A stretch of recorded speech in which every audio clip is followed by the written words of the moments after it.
Aman Benson. Le journal des stratèges. Boris Kalt.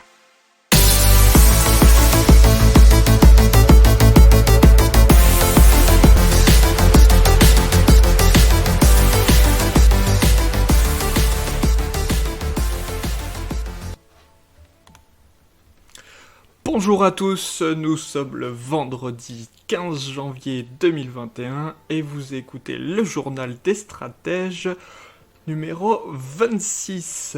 C'est parti pour le sommaire. À la une, la France, un paiement par carte sur deux s'est fait sans contact en 2020. Dans l'économie, l'aide aux entreprises et la France est un des pays européens les plus généreux, mais pas le plus généreux. Le FMI qui tire la sonnette d'alarme sur l'économie mondiale.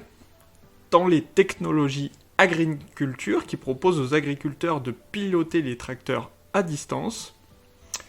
La société Win et le thermostat connecté prédictif. Et pour terminer, développement durable et impact et des sociétés qui réalisent des alamans à partir du drèche de bière.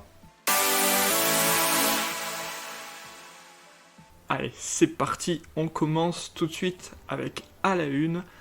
Un paiement par carte sur deux s'est fait sans contact en 2020 en France et ça a été annoncé par la Banque de France justement.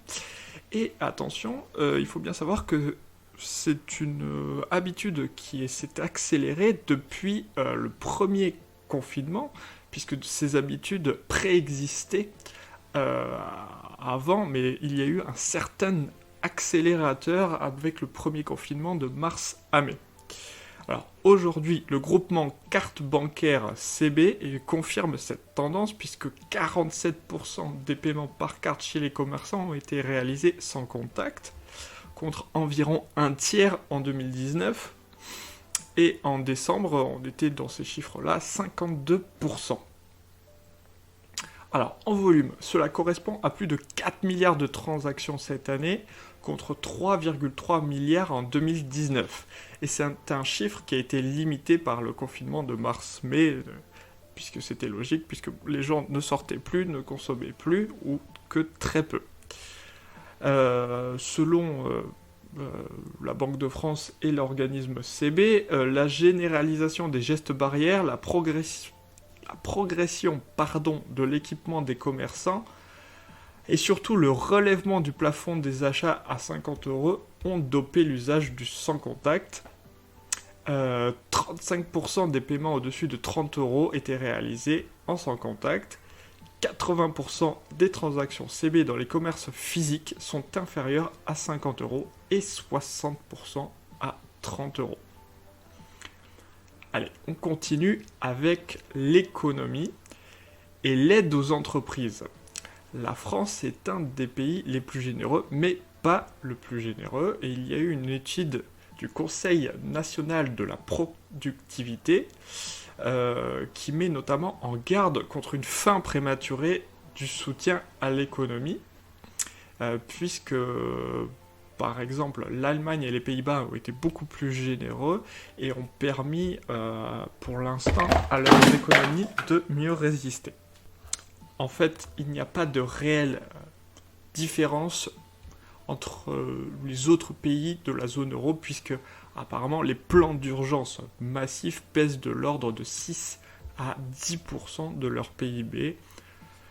Pour la France, le rapport préconise le maintien d'une politique généreuse de soutien aux entreprises pour éviter qu'un certain nombre d'entre elles, bien que productives, ne fassent faillite. Et cela, quitte à maintenir en vie artificiellement les entreprises zombies non compétitives. Et ça, vous devez déjà être bien au courant puisqu'on en a parlé pas mal, que ce soit dans les podcasts ou dans la newsletter, que je vous rappelle que vous pouvez vous y abonner dans la description de ce podcast ou sur le site internet Aman Benson Stratégie, rubrique médias.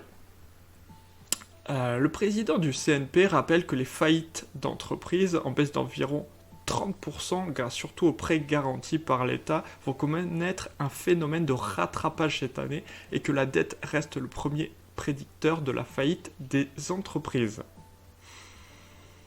Et du coup, des restructurations de dettes pourraient être envisagées dès 2021 afin de partager le fardeau entre les créanciers privés et les banques de l'État. On passe au FMI qui tire la sonnette d'alarme sur l'économie mondiale, puisqu'il tablait il y a quelques mois sur une croissance mondiale de 5,2% cette année, soit 0,2 points de pourcentage en moins que ses estimations d'avril 2020. Cependant, c'était en cas où tout se passerait de mieux en mieux et que l'épidémie était complètement maîtrisée. Mais la résurgence des infections et une nouvelle variante virale dans de nombreuses économies montrent à quel point cette reprise sera difficile et incertaine selon le FMI.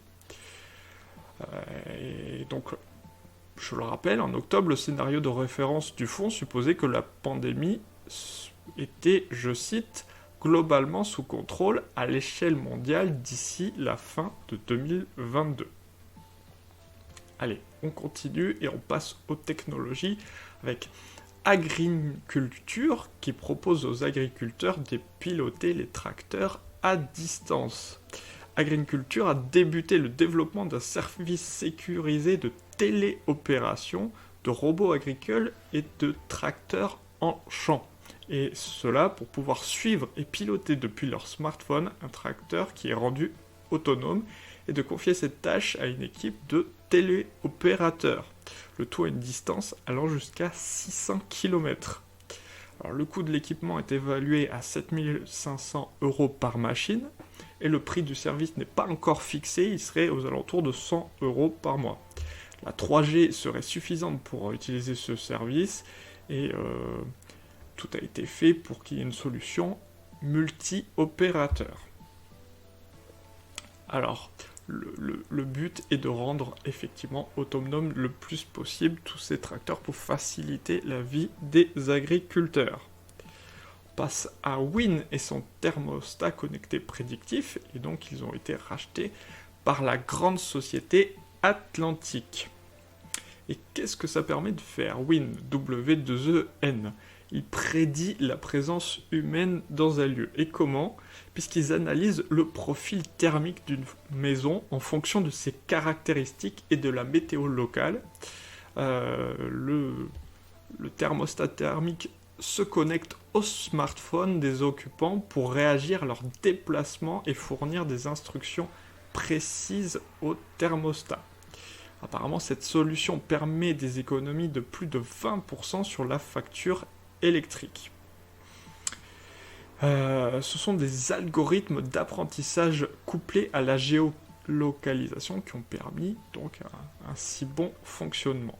Et donc, Win équipera bientôt les appareils de chauffage haut de gamme du groupe Atlantic, qui est le leader du confort thermique et à la tête de 17 marques produites majoritairement en France. Et cette annonce a été faite le 13 janvier puisque Atlantic annonce avoir repris 100% du capital de cette jeune entreprise aixoise.